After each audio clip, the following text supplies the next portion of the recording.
make sure you spray your perfume 6 or 8 inches away from your hair. Hi, Elle lovers! Good day, good scent.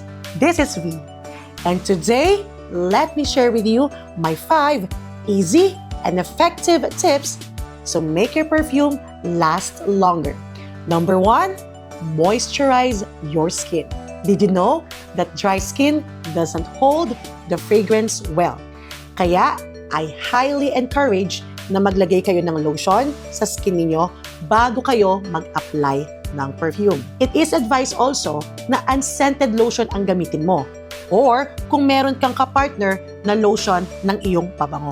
Dahil kung ibang scent ang lotion na gamit mo sa iyong pabango, magkakaroon ito ng layering wherein pwede ito mag-develop ng iba pang scent. Kaya lovers, do not forget to use unscented lotion sa iyong skin para mas mag-stick at mag-perform ang iyong paboritong pabango. Second, go beyond pulse points. I preferably spray my perfume on my wrist, inner elbow, behind my ears, sa batok ko, and of course sa aking chest before ako magdamit, to add behind my knees. And to finish that, shoulders. There you go. Wala naman talagang rule kung saan i-spray ang pabango. Nasa sa iyo pa rin yun. Ngunit, ang mga tips na nabanggit ko kanina, I find them really effective because I get a lot of compliments. Third, bring your backup. It could be an atomizer, a mini, or a travel spray. Dahil kung alam mong magtatagal ka sa labas, you're gonna spend more than 8 or 10 hours, you may want to bring this with you para ikaw ay makapag-respray. And you will feel freshen up. And so, don't forget to buy one of this.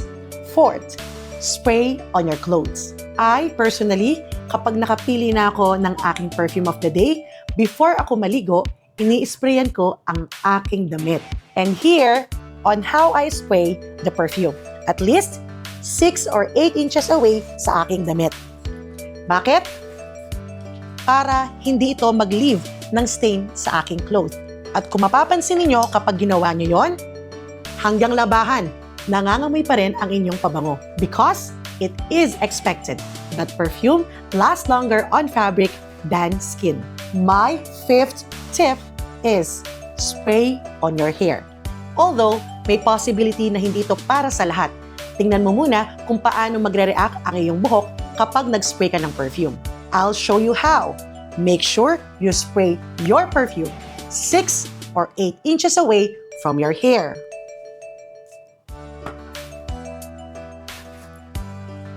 Para evenly nakaspread ito sa iyong buhok. And because of that, the natural oils in your hair helps lock in the scent of your fragrance.